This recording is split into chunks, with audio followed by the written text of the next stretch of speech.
So good morning, everybody. Thank you so much for joining this 73rd community conversation. It's totally fine if you do not feel camera ready on a Saturday. I get it. Hello.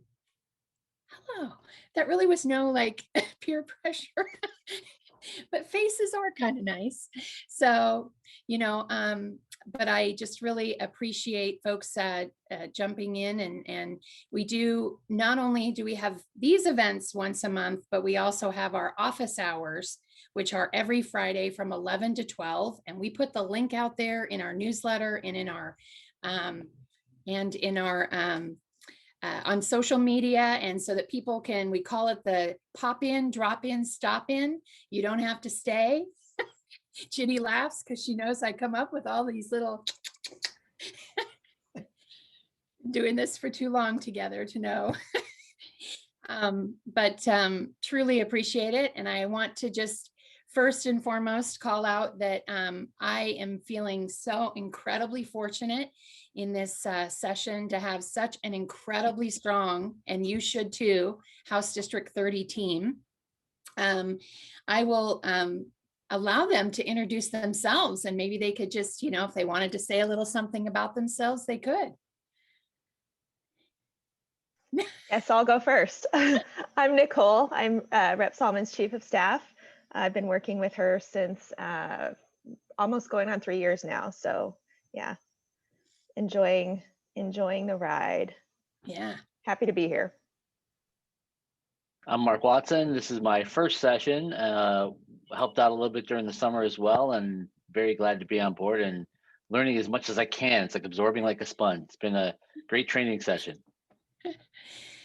It is absolutely a lot. And Mark is definitely jumping in and helping with, well, there's just so much going on. We have policy research, we have constituent outreach, we have Janeen saying, hey, could we maybe do this? And then Ginny also would probably smile about that as well. And, and they are both incredibly ready to jump in. And I actually feel really lucky too, because they both live in district. So I think that really gives a really great perspective to the needs and wants and things that are happening in district to folks, so that when they reach out, they understand when you're talking about, hey, I'm in Helvetia, or hey, I'm right across the street from, Patterson Elementary, or what, they know exactly where that is. And so I feel really fortunate. I also have Jenna Devenberg, who is a PSU intern with our office. And Jenna is really, it's exciting to have Jenna because she came back, she was a PCC intern, and now she's at PSU, and was inquiring, and we were like, yes, please come back. She's also has an incredible background. She doesn't live in, yes, she does live in district, right on the edge of district. I apologize. Yes. But she is with us just through the session. But Jenna has been an amazing addition as well, because again, we talk about background. She has a background in corrections. She has I could just list things. So it is really incredible. And I'm very fortunate because this is, it's a lot of different things that happen. A lot of different, we call it on days, we're spinning a lot of plates.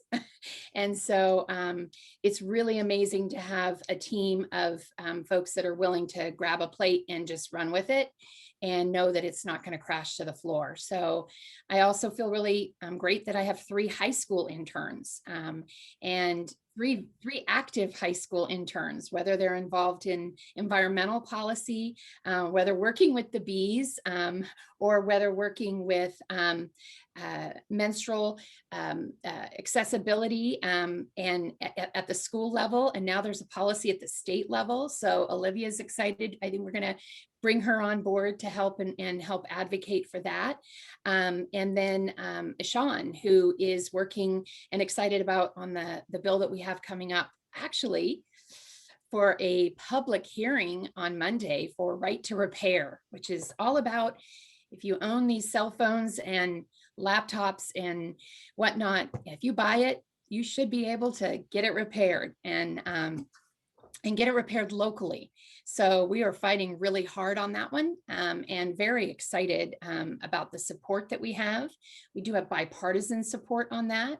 And it is also just, I'll just kind of go into this because, and then I'm gonna, say, hey, let's ping pong and tell me what you want to talk about. But I'll just give you a brief thing about this week, what we're going to be acting on, having a public hearing.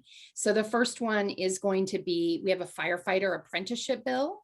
That bill is about building our firefighter emergency response statewide, because currently the situation is if somebody wants to be a firefighter, which is an absolute amazing career, a very physical work, as a fellow colleague, Dacia Graber, can attest to.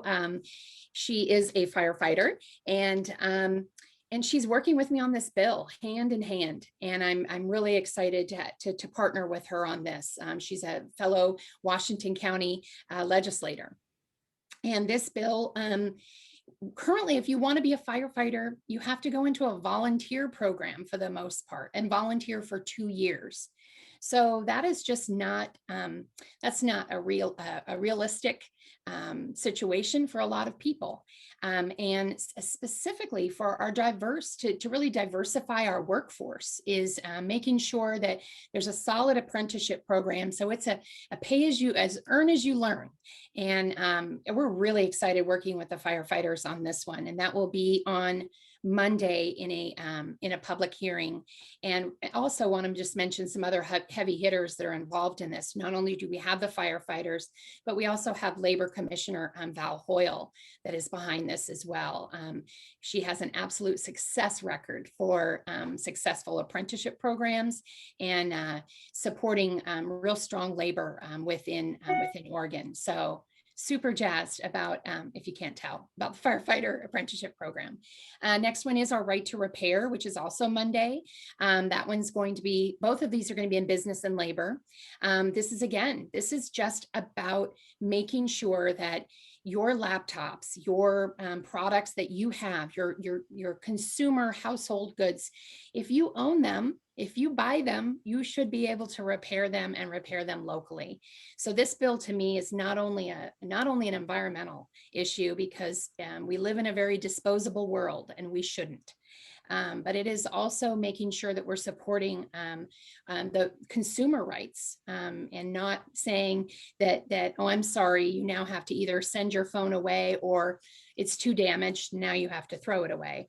It's also about accessibility for people, making sure they can just get a product. In this pandemic, we saw students, 75,000 students requesting and needing technology to be able to do their schoolwork at home. Free Geek is on board. They're a great company, a local company here in Oregon, and they're on board with this bill. And it's going to be an exciting hearing. We'll put some information out on social media and such to be able to follow and see that. And please contact us if you're interested in any of these to say, how can I support? What can I do? The other one is about hate symbols in schools. This is about not being able to display Confederate flags or swastikas or anything in that manner. It is bipartisan. We have Republicans and Democrats saying this does not belong in our schools. Everyone should feel welcome. Everyone should feel safe. And I'm really proud to be able to codify that into state statute to make sure that that never happens again. I'm really proud of my colleagues on that. Representative David Brock Smith, I'll do a shout out for him because this is being recorded, and his brother, he always reminds me, is my constituent. So I will let him know. But the other one is a really great bill. It's for deaf and hard of hearing community members. This bill came to me for a community member constituent who lives in district, who really wants to make sure that this is brought forward again. This was a bill that was brought forward that never was successfully passed, but we're going to do it this time. This, again, bipartisan. Just had Representative Rick Lewis sign on. I think I have Representative Morgan on there. I did try David Brocksmith, just so you know. But I just want to say that this is a really important bill because it's about de-escalation. It's making sure that if a person is deaf and hard of hearing gets pulled over by a peace officer, then they can look up on their lead system and notice on their registration or their information on their driver's license or their state registered ID card, and they can show that they're deaf and hard of hearing. This is to prevent anything from before they even come up to the window of the car. Just because imagine if you already have that barrier of communication, imagine if you're also a person of color with that. And so this is just a real opportunity to make sure that people have as much communication and as much information there before they start engaging in conversation. So I'm really, really proud of that one. That's all just next week. So this is, incredibly busy time, but I am really proud to be serving you. I'm excited to be serving you. I want you to know that not only do we do these opportunities, in case I think we had a little bit of banter at the beginning, but we also do office hours. And we put the link out in our newsletter and in our on social media to say, here it is, just click the link and join. And it's a pop in, drop in, stop in. So you do not have to feel like you have to stay the whole hour. You can just pop in and say, this little burning question I have, and I'm hoping you have the answer. And usually we do, because I don't do this work alone. And so we're all researching all those questions and things that are coming in right away. So again, I'm really proud of this. And man, I have just been going straight for 15 minutes. So I'm going to take a little tea break here, not for awkward silence, but to allow, to just, if you wanted to just say a word of what brings you here, that would be fabulous if you have a question. So unmute, get on camera or don't get on camera, whichever you feel. And yeah. Janeen, I'll go first. This is Martin Granum, and I just wanted to say I'm here because I want to support you and the amazing work you're doing in Salem on all our behalf. Thank you very much, Janeen. Thank you. Absolutely. Thank you, Martin Granum, one of our fantabulous Hillsborough School Board members, which also Mark Watson also serves on our school board. And we have really, really great members that we are very fortunate. In fact, I see Nancy Thomas has joined as well. And Nancy actually is running for Hillsborough School Board. We have really great elections coming up. We have 4 positions that will be on the ballot. I urge you folks to connect with people, the candidates, ask questions, see what they're about, ask their why, make sure that you have their, why they want to do this. And yeah, I'm really proud of people who, as my sons and our sons, because Mark and Jenny, our son's elementary principal used to say, had this painting in his office, and it said, when you stick your neck above the crowd, expect a few tomatoes. True story, as y'all would attest to, as well as Mr. Al Young, who is a former House District 30 state representative that is joining us. He would also say that as well. But it's true, when you put yourself out there for election and put yourself into that position, you put yourself forward. And sometimes it becomes like you become a matrix master, right? Because the tomatoes come and you're like this, but you also need to be out there to take them and to be able to talk about what makes them throw them. And so I thank you all for doing that, for coming out and for putting yourself out there to do so. So feel free to talk, and I'll take some more tea. Janeen, thank you for your service also. Sorry, Denise, I think I interrupted. couple things. First of all, thanks for everything you do, but I'm wondering, we had another Republican walkout, and I'm wondering what your thinking is what you might expect in terms of how often that's going to happen and how much business the legislature can actually get done this session. Thank you, Brenda. Because this is being recorded and going to be out there on YouTube, I won't tell you what I truly feel. I'll filter, as we often do. It is a frustrating, it's a frustrating move. We all take that oath. We put our hand up. We take that oath to serve. It's a constitutional duty to do so. And we take tough votes. We have tough discussions, but we're voted, we are elected by the public to do so. And in order to, when you don't disagree and you just walk away, that is everything against any parent would ever tell their child. And so I have a feeling maybe their parents didn't just maybe say it loud enough. But I am really proud, first and foremost, to sign on to Marty Wilde's bill, which is House Bill 2225. Hold on to your socks, what this does, and please send your support to anyone that you know. This bill will basically talk about if it is unexcused absence, you will be, you'll get your pay taken away. You will get your per diem taken away, because we get roughly $151 per day while we're in session to afford, gas, lodging, food, and such. Now don't get me started on that. I do feel that there should be something about mileage. I do happen to drive home most days, but people like Pam Marsh or Representative Owens, who comes from the Ontario, from that area, they don't have that ability to do so. And they really should have extra funding to be able to cover for that. But this particular bill takes that away. If you're unexcused, you don't get your per diem, you don't get your pay. You also, there's some real beauty in this one, I'm telling you. You also cannot, you get a fine, you get fined $500. You also cannot use your campaign funds to pay for that fine, because that was also a conversation that people are like, fine me, I don't care. I have Orstar money and I'll just, pay it that way. Well, you can't do that with this bill. And I'm so supportive of that bill.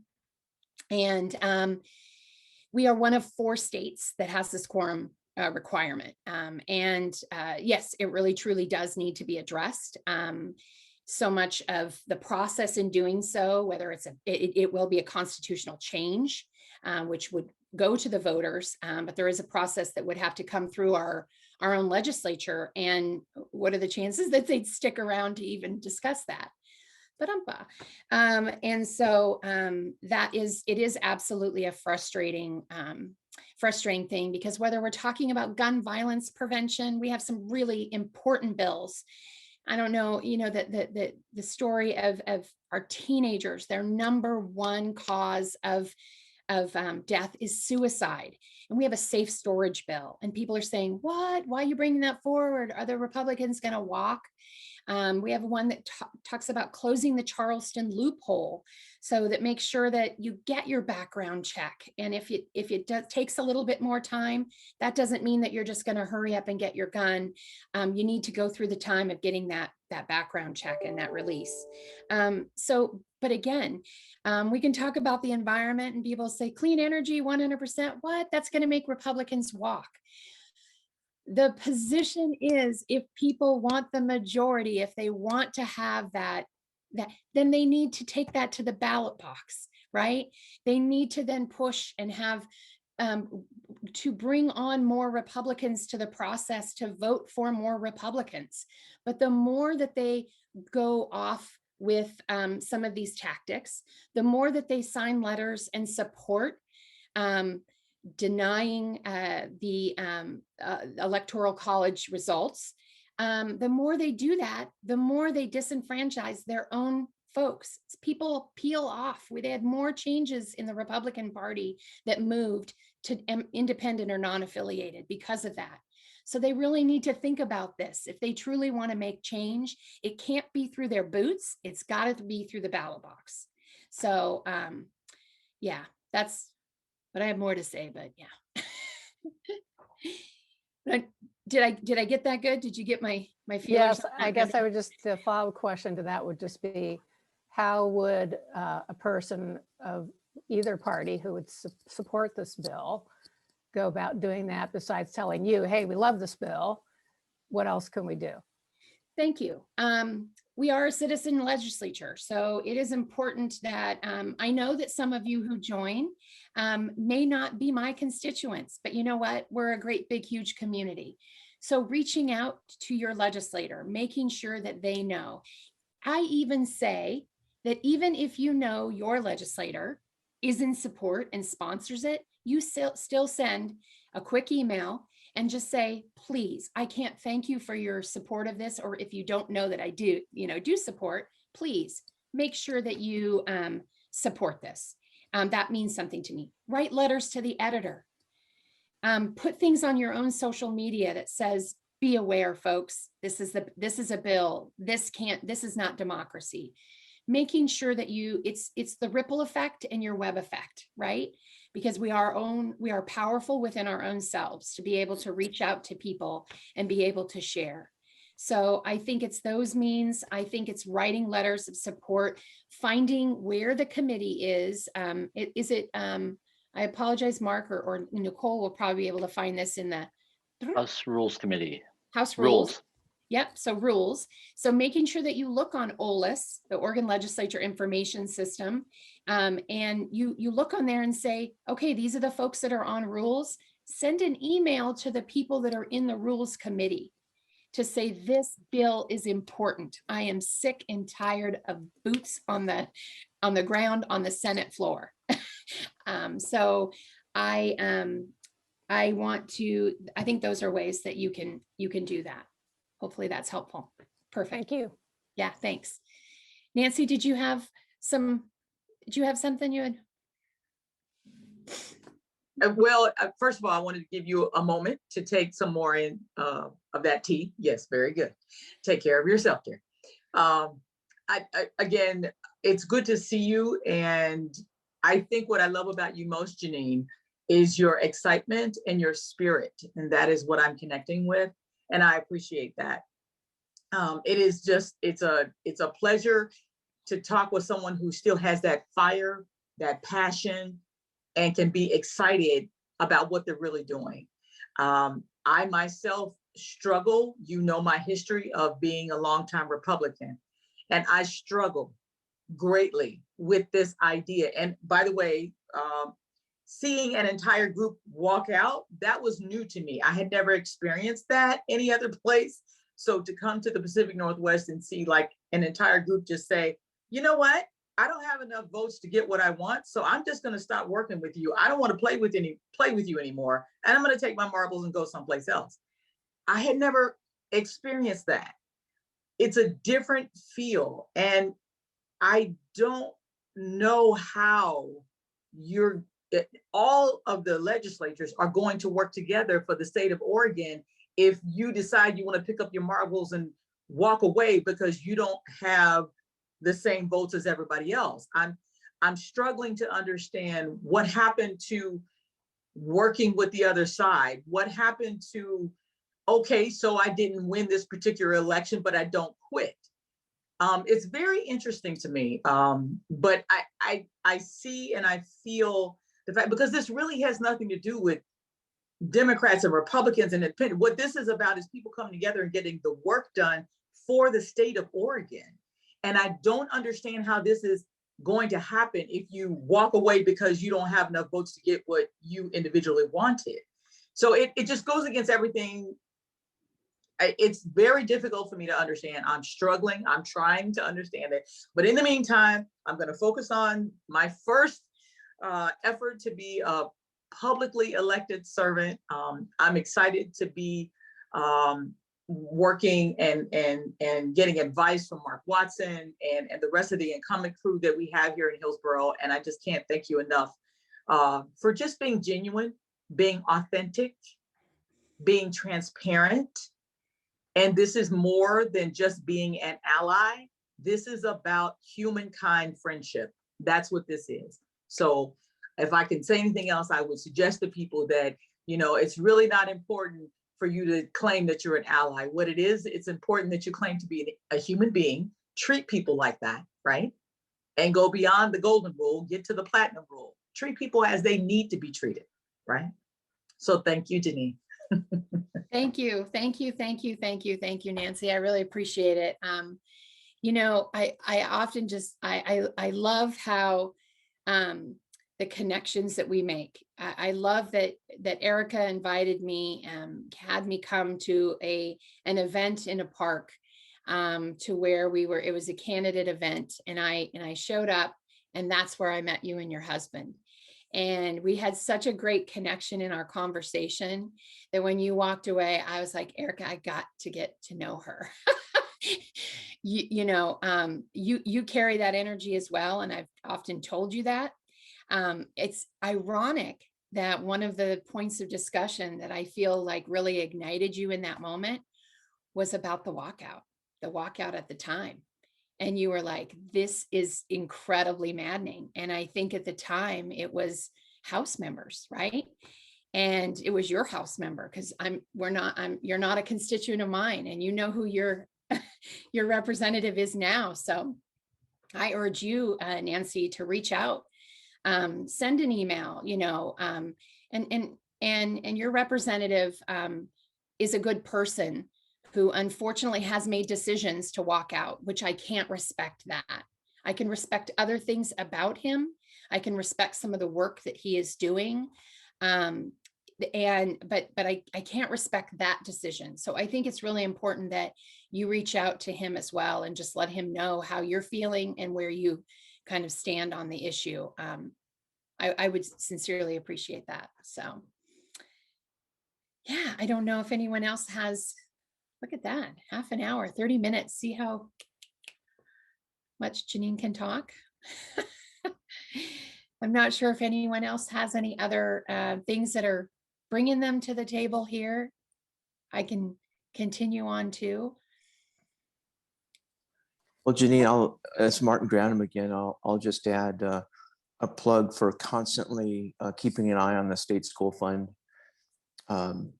When we really haven't seen the fruits of the Student Success Act, so we don't know really the magnitude of that. The intention was that it was going to be sufficient revenue to allow us to expand services in the K-12 world and pre-K as well.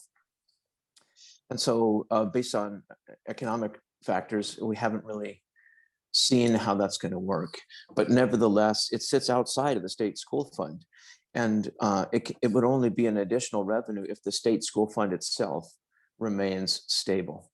And so, and I would ask that you as a legislator keep an eye on the adequacy over time of the state school fund.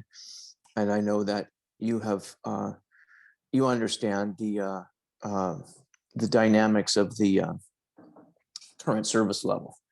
And so that would, if it isn't correctly calculated year over year over time, it would erode the portion of the state school fund that Hillsborough School District and other large urban districts could fall behind and essentially lose the gains of this Student Success Act. So I appreciate your focusing on that with the finance office, make sure their calculations are correct and understood and don't over time degrade, the large urban districts and especially Hillsborough's ability to provide the services.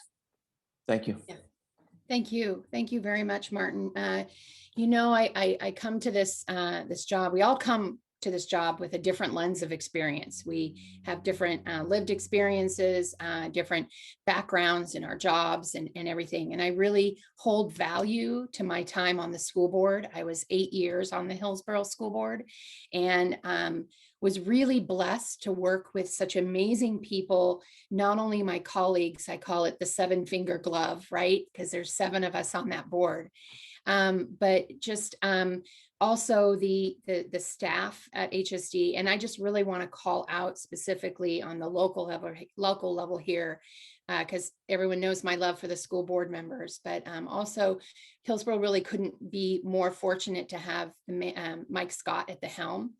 Mike Scott is such a man of integrity and honor, and having been in the position of where he has been and his experience, not only his lived experience as a young boy and what his life, was like in bringing that, but also, in the teacher realm, in the administrator realm, he really is he's a special man that HSD is fortunate to have there.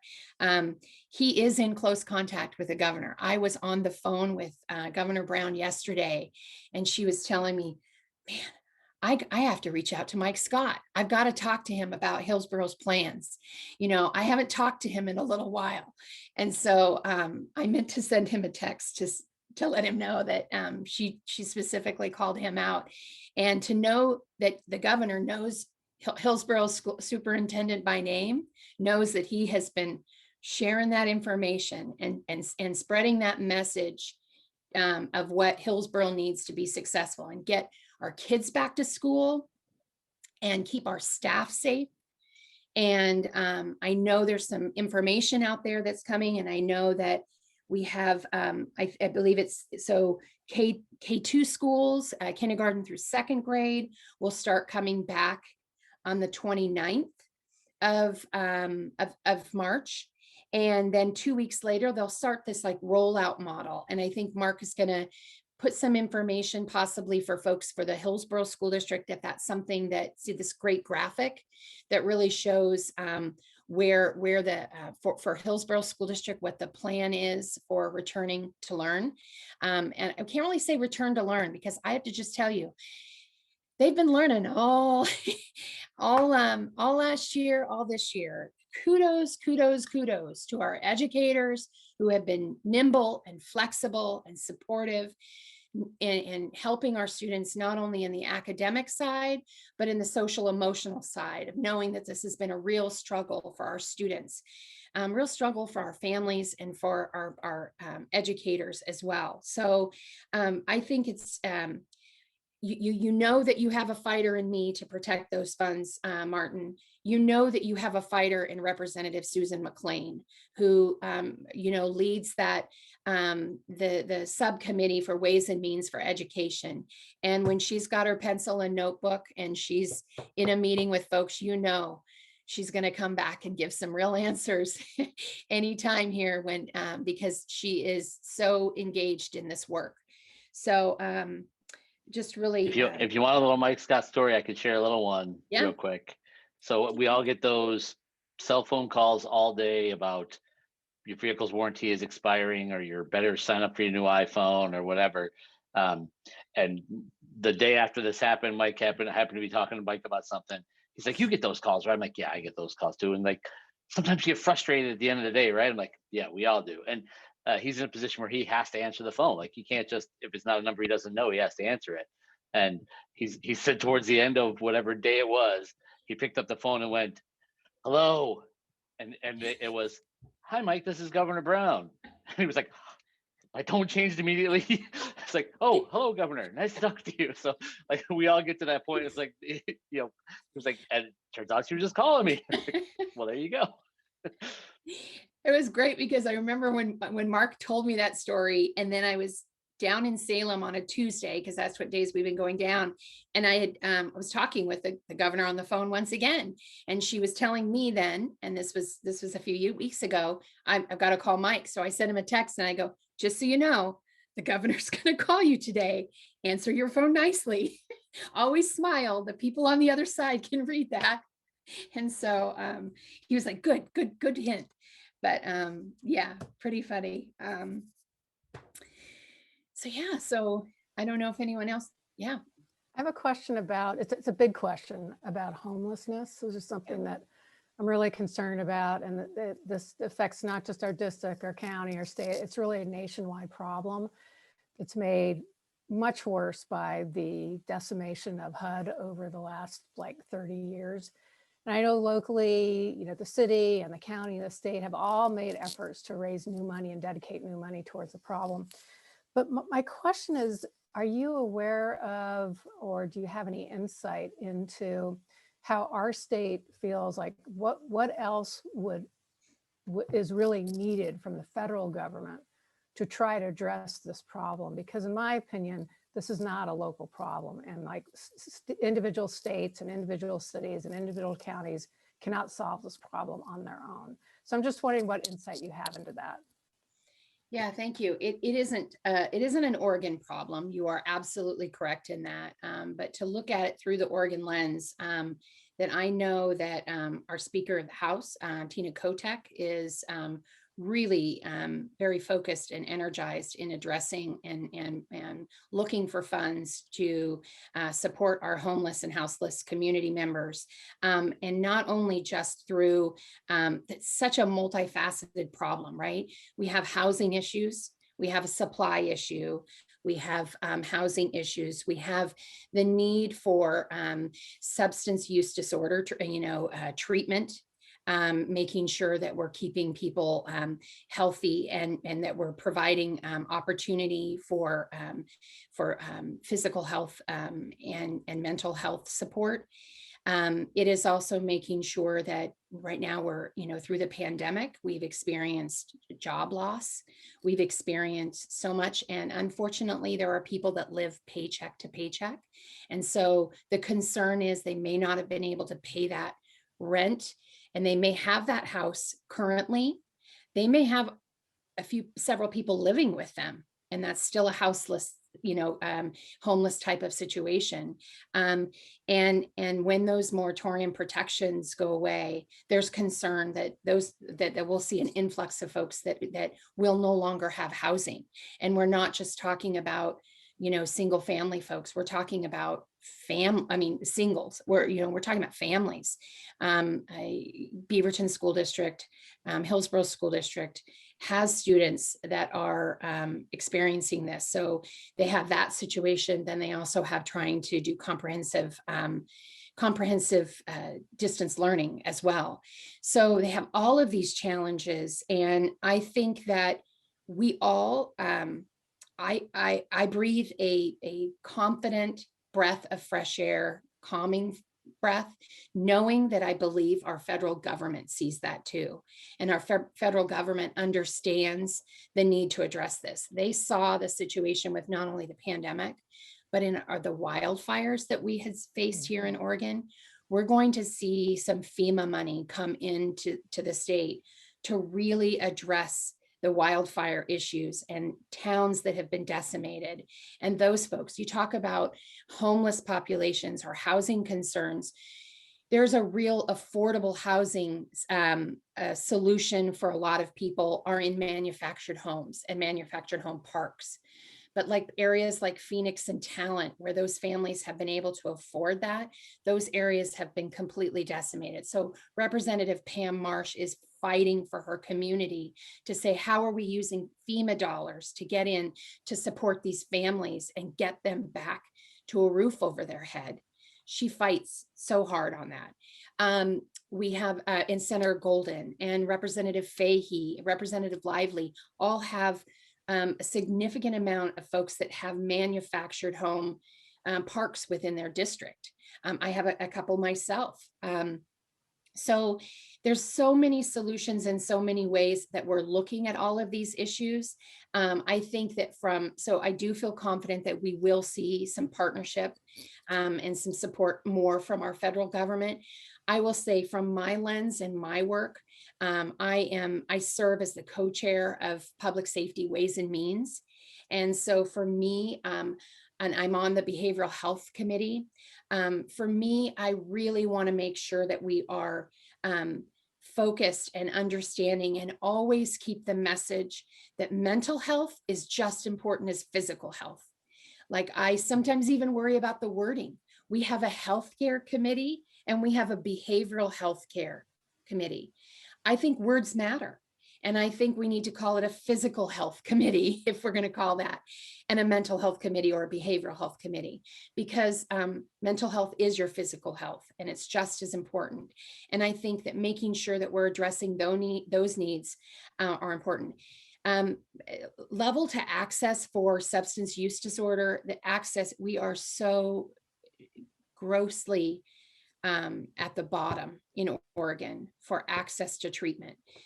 I think that Oregonians reached that threshold of frustration, and they overwhelmingly passed Measure 110. Now, I hear you on Measure 110. I personally did not support that measure because I felt there were areas that were concerning to me. And one of them was a bill that I brought forward that passed out of Behavioral Health Committee that really needed to be addressed prior to Measure 110. It was House Bill 2313.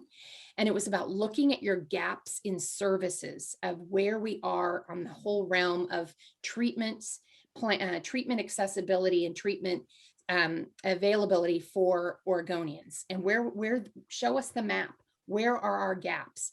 Because before we can just start having this, we need to know where we're at and what is working and what isn't. And I'm not talking about a 3-year study. I'm talking about we get these answers. I'm on the Alcohol Drug Policy Commission, which is just an absolute amazing group of individuals from all different walks and lens of experience, led by Dr. Reginald Richardson, who is, I've been through 3 executive directors. He is mind-blowingly, excitingly moving that in a way that I'm fortunate to be still continue to be on that commission. But understanding that if we can't just tackle the one issue, there's so many facets of it, and we have to come and address it all. I even brought up, it's just so funny how things are like weirdly connected, but like I'm on an SDC work group, and I actually requested, I saw that come in. I had a bill in 2017 because the system development charges haven't been looked at in like 20, 30 years and readjusted. And a lot of folks say, well, if you really want us to address affordable housing, it's like $50,000 before we even put anything into the ground and start building between charges and permits and So I asked, hey, Representative Lively, I see you have this committee. Can I be a part of it? So really listening to some of the issues that folks are bringing forward and talking about how they develop these affordable housing, or they develop housing for middle income families. And I just asked the question, so you develop these houses for middle income. How do we ensure, what things do we put in place so those with that middle income actually fill those homes? Or are they people who have access to cash, who buy them up, then rent them for a ridiculous amount of money? Like, that has to be part of the discussion. If we truly want to look at affordable housing, we need to make sure that the people who truly need that are in there. My mom is in a fixed income, and my mother-in-law, they're in the same apartment complex. They're in a fixed income senior apartment complex here in Aloha. In Orenco. They had to fill out the paperwork. They had to prove where they were on their income, and they're in there. And their rent is like $700 a month, which I am so incredibly grateful for. 48 apartments filled with people who are so grateful for that. But how are we making sure that when we're having it affordable housing, that it's truly getting to the people that need it, and not the people that have the access to capital that are buying it up and then raising the rent, and then they can get it because we have such a rich area of industry. We have Intel, we have, Genentech, we have all these amazing companies here that people want to come here. My concern that I brought up in the SDC meeting yesterday was, if you build it, they will come. They're saying that, more people are wanting to buy in Oregon than in Idaho, but they can't afford it. And I'm like, I argued and I said, well, sure, they want to live in Oregon. We not only have the beauty, we have the industry. We're on the I-5 corridor. We have access to so much that Idaho doesn't have. Idaho doesn't have Intels. They don't have Genentechs and stuff. They may have really wonderful companies that are there, but the appeal is so much greater at Oregon. So if we truly, my opinion, if we really want to look at workforce housing, middle income housing, affordable housing, we got to figure out ways to really get it to those people. And somebody had said, I have this bill and it's like first come, first serve. And I was like, We all know what that meant on the vaccines, right? For all of you that are on the system, first come, first serve. If you're an 87-year-old, I pointed to myself, but it wasn't me, it's my mom, 87, because I was doing it for her. She didn't have access to getting there and signing up for herself. So you talk about first come, first serve. I was on the phone when I was talking with the governor the other day saying, I said, we got to stop this rollout. Where I'm really worried that as the younger come on, our more older population are going to continue to be moved to the side and not get the vaccines that they need. And she said, well, what do you propose? And I said, stop the rollout, or somehow figuring out how does our 87-year-olds, our 80-year-olds, our 70-year-olds that may not have computer access, how do we get them access? How do we give them a special phone line that they can call? Because they're relying on other people to get them a vaccine appointment. So, man, I see how I can just ripple effect and morph into another conversation about something. So anyway, I'll take a breath and another gulp of tea. I don't know if anybody else has anything else. And I feel really fortunate to say on the front of our I want to just talk about the team, HD30 team, Nicole and Mark specifically. Again, can't do this work. There's so much with research and constituent and everything, but when those pleas come through from people who say, I need this, Nicole all summer was so overwhelmed and in the work of unemployment, helping people through their unemployment crisis, helping people connect to our employment department to get the services they need. Mark, just learning that Mark last week helped a constituent and his wife that I will never call out in name, even though I know their name, but I just don't want to. But he actually helped them get an appointment through, sat and on his computer and did this whole thing, for them to get their appointments for their vaccine. So that's why it's critical. I also just want to say a level of concern, whether I addressed it and said it with the employment department or whether I'm saying it with vaccines.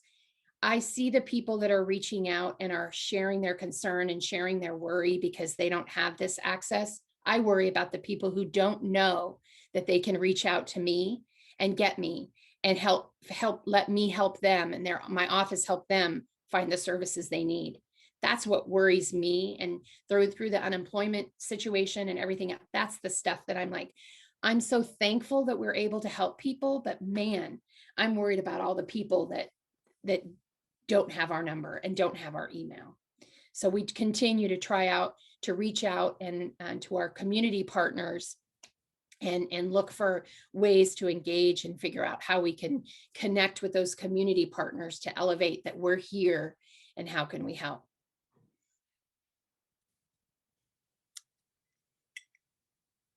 Awkward silence for just a moment as I feel free to jump in. Janine, do you mind if I add a little bit about the houselessness issue? Yes, please.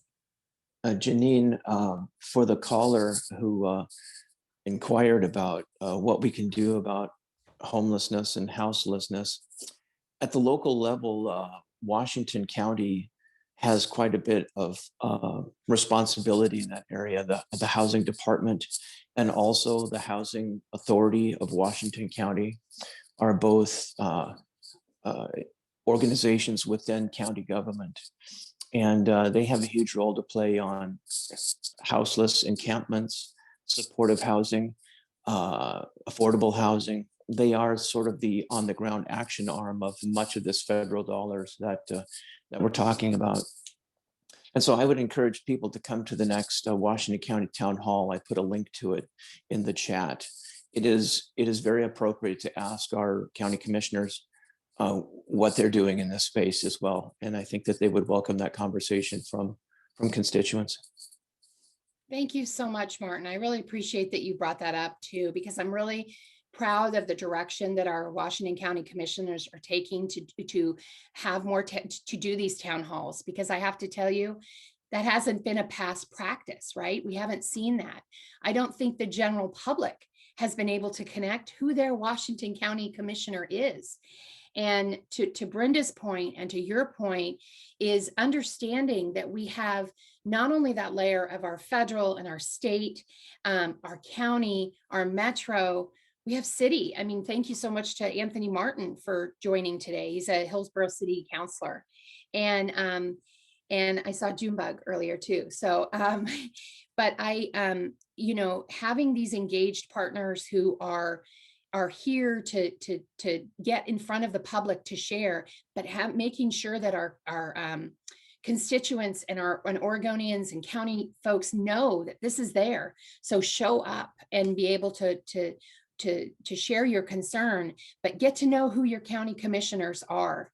I really I appreciate that. I want to tell you at the state level, Multnomah County and Clackamas County have had a caucus for a long time. They've had members of the state legislature that have had their own caucus group. So they fight about, they fight for Multnomah County issues or Clackamas County issues. So I was encouraged by conversation with my colleagues, with Representative Courtney Neron and, DA Kevin Barton, and saying, you know what, we need to engage and figure out how we're getting more Washington County folks connected with state leaders and whatnot. So we decided, we started a Washington County caucus, and we started that in the 2020 session, had some meetings. We had one a couple of weeks ago and talking about introducing what the Washington County priorities were with Washington County legislators, representatives, and senators. We also then had, we're going to have an update next week on vaccinations, and that we have been asked, like, from Washington County legislators saying, hey, we want to hear about, what are they doing for vaccinations? So it's a great way for us to get together, and then we can collectively figure out the things that we need to elevate and fight for on the for Washington County. One of them is kind of looking at the disparity in numbers of Washington County judges compared to other counties, and so making sure that our courts have the appropriate numbers, because it's not just about funneling through cases. It's also about the more judges you have, the more time that judges have to work with the cases, which can actually result in a different outcome. I've seen veterans courts, specialty court, drug courts. I've seen it's an amazing program to be able to see these specialty courts, but this is a program that really has a peer model and has a judge that spends a considerable amount of time with the offender and really come up with a plan purposefully to keep them out of an institution, out of jail, to come up with a treatment plan, come up with a work plan. And it's a real amazing process to see. But those are the things that we need to fight for on the county level. And appreciate, Martin, too, that I'm going to share. I've shared it in my newsletter, but that does remind me that I need to maybe make sure to share that upcoming town hall with all the Washington County legislators to make sure that they're elevating to their constituents to share that with folks to come and show up. So.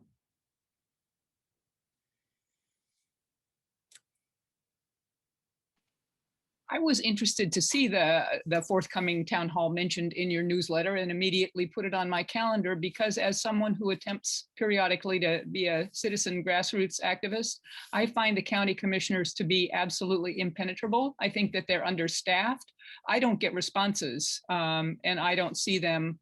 I may be completely unaware and a dork. What's your experience? But that it is my experience. I have tried on multiple occasions with invitations and information, and I don't get any response. So I'm excited to see this mobilization towards public accessibility. I know their meetings are open to the public and whatnot, and I know what the schedule is, and sometimes it's just really hard to show up again.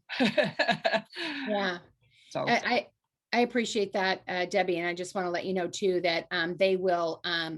It's important. I know that it is very important to Washington County Chair Catherine Harrington to hear that, because I think she's been making a real effort to try to do this and encourage this. So I know she'll want to hear from you on that, because I also think it's important to not only share concerns, but also when you see something that a legislator does that's in the positive, is let them know and let them know that I appreciated that, because that's an affirmation a lot of times that we don't get to hear. So to know that some effort has been made that actually helped you is important. And I just really to touch on our newsletter. You know, we were doing them during the pandemic twice a week. We narrowed it to once a week. Normally in session, we do them once a month. But we've really gotten some very solid feedback of thanks and appreciation from people saying, I didn't know about that.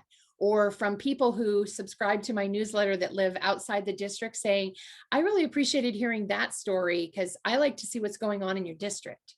And so we try to put a real mix of state things on there, county, local city issues, and district issues. So very proud once again of the team for helping pull that together.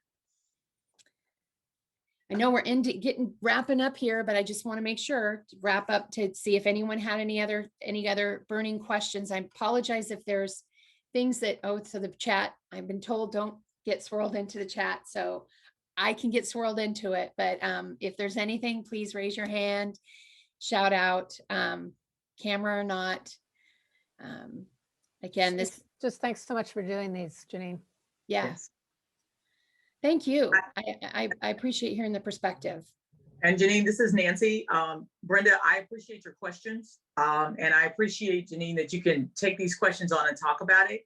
And at some point, we go back to real life and we can all get together. You will feel comfortable to tell us transparently what you think. And I respect you for doing it the way you're doing it. So thank you for this chat. I hope this won't be my last one, but I think it's a wonderful way for you to connect with us and for us to connect with you. So thank you. Thank you.